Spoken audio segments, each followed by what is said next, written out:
Ay mga kabayan, magandang hapon sa inyong lahat. Ayun, mag-update lang ako no sa ating kababayan. Ayun nga, tumiko yung kamay, gumanyan yung kamay ni kabayan. So hanggang ngayon mga kabayan, di pa siya nakapag-online, nag-aalala na ako sa kanya. Kasi yung last namin nausapan kabayan ay, ayun na nga, nag-report siya sa agency. Ang nangyari, nung binagsakan siya ng karton ng mineral water ni amo niya, alam niyo yung karton na mabigat kabayan, yun yung binagsak sa kamay ni kabayan. So ayun nga, gumanon talaga yung tumiko talaga yung kamay ni kabayan. Tapos, tinanong ko siya kahapon, sabi ko kung na-report niya na ba sa agency niya, sabi niya hindi pa daw. Sabi ko, i-report mo muna para may record ka. Tapos sinabihan daw siya ng amo niya na babae na ipa-check up. Tapos mga 3 PM na kahapon hindi pa siya nadala sa ano niya hindi pa siya nadala sa clinic or sa hospital, no? Tapos sabi ko, mag-type ako ng message, i-chat mo, i-send mo sa agency mo.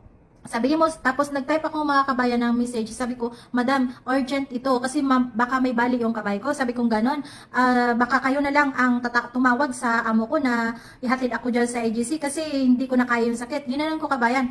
Kasi gusto ng agency na si kabayan yung magsabi sa amo ni kabayan na ayun nga na ibalik si kabayan sa agency. Sabi ko, hindi yan po pwede. Kailangan si agency yung magsabi kasi baka magalit yung amo. Pero ayun na nga kabayan na chinat din ni kabayan yung amo niya na ayun na nga na ibabalik, kailangan niyang ibalik na lang sa agency si kabayan. So ayun, pero bago yun mga kabayan, pinagsabihan ko muna or inalerto ko muna si kabayan. Sabi ko, ito yung possible na mangyari kapag sinabi mo sa amo mo na ibalik ka sa agency B. Sabi ko, mawawalan nga ng wifi.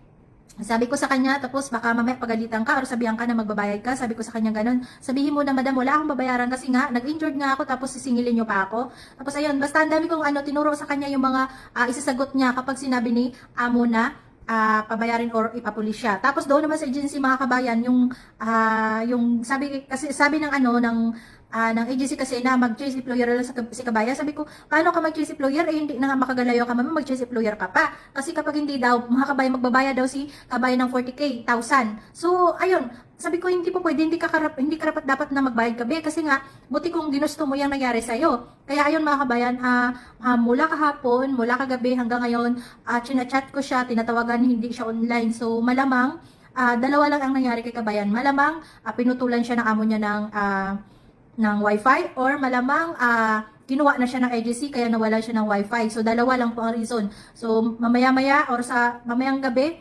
i-chat ko yung kanyang agent or agency niya na makibalita ako no kung ano ba yung kung andun ba si kabayan, kung nakuha na ba si kabayan or i-follow up ko kasi walang sinabi si kabayan. So ako na lang ang kikilos, tatanungin ko kung nakuha na ba nila si kabayan na sa bahay ni amo kasi nag-alala ako eh. Kasi ang lala ng niya ng kamay niya kasi kung walang bali yung mga kabayan, hindi yung gaganon. Hindi yung gaganon no. Gumanon yung kamay niya eh. Yung kamay natin naka-straight yan, 'di ba? Ganyan.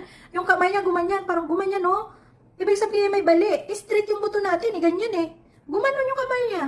Di ba kaya masakit talaga? Sobrang masakit para sa akin na gano'n yung nangyari sa kabayan natin. Kaya gagawa ako ng paraan mamaya na na makontak or makibalita ako sa agency niya kung ano na ba yung update doon sa agency niya. Okay? Mabalitaan ko rin kayo mga kabayan.